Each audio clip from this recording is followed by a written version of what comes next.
Kantara chapter 1 மூவியோட official OTT announcement இப்போ release பண்ணியிருக்காங்க. ஸோ இந்த படம் லாஸ்ட் மந்த் பேன் இண்டியா படமாக ரிலீஸ் ஆச்சு. ரிலீஸ் ஆனது இதுவரையும் பார்த்தீங்கன்னா 900 கோடிக்கு மேலே வசூல் பண்ணி மிகப்பெரிய அளவில் ஒரு கன்னடா இண்டஸ்ட்ரியில் ஒரு மிகப்பெரிய ஒரு ரெக்கார்ட் ப்ரைஸ் பண்ணியிருக்கு இந்த படம். ஸோ இந்த படத்தில் இன்னும் பார்த்தீங்கன்னா அதாவது ஒவ்வொரு வீக்குமே வந்துட்டு ஒவ்வொரு லாங்குவேஜஸில் டப்பிங் பண்ணி ஒவ்வொரு கண்ட்ரிலையுமே வந்து ரிலீஸ் பண்ணிட்டு இருக்காங்க. ஸோ அந்த அளவுக்கு இந்த படத்தினுடைய எஃபெக்ட் பார்த்தீங்கன்னா ரீச் ஆகிருக்கு. ஸோ அது மட்டும் இல்லாமல் இப்போதைக்கு பார்த்தீங்கன்னா இந்த படத்தினுடைய ஓடிடின்னு பார்த்தீங்கன்னா ஒரு 5 லாங்குவேஜஸ் மட்டும்தான் வந்து அவைலபிளாக நமக்கு டெலிகாஸ்ட் பண்ண போகிறாங்க.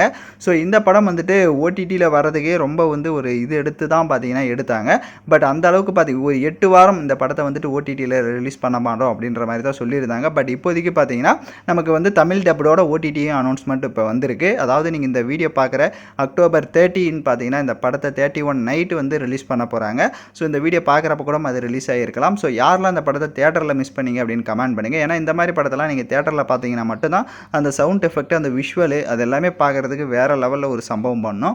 ஸோ அதே மாதிரி நீங்கள் வீட்டிலே பார்க்குறீங்க அப்படின்னாலும் ஒரு பேஸ் இருக்கிற மாதிரியான ஒரு சவுண்ட் எஃபெக்டோட பாருங்கள், அப்போ தான் கரெக்டாக இருக்கும். ஸோ தேட்டரில் மிஸ் பண்ணவங்க கண்டிப்பாக வந்து இந்த படத்தை நீங்கள் இப்போது தமிழ் டப்டோட அவைலபிளாக பார்க்கலாம். ஸோ மற்ற லாங்குவேஜஸில் பார்த்தீங்கன்னா லேட்டாக தான் வந்துட்டு ஓடிடி அனௌன்ஸ்மெண்ட் பண்ணுவாங்க. இப்போதைக்கு 5 லாங்குவேஜஸ் மட்டும் ரிலீஸ் பண்ணியிருக்காங்க. ஸோ நீங்கள் இந்த படத்தை பார்த்துருந்தீங்க அப்படின்னா உங்களோட ரிவ்யூ என்னன்றதை கமெண்ட் பண்ணுங்கள். இந்த மாதிரி வீடியோஸ்க்கு சேனலை சப்ஸ்கிரைப் பண்ணிட்டு பாருங்கள்.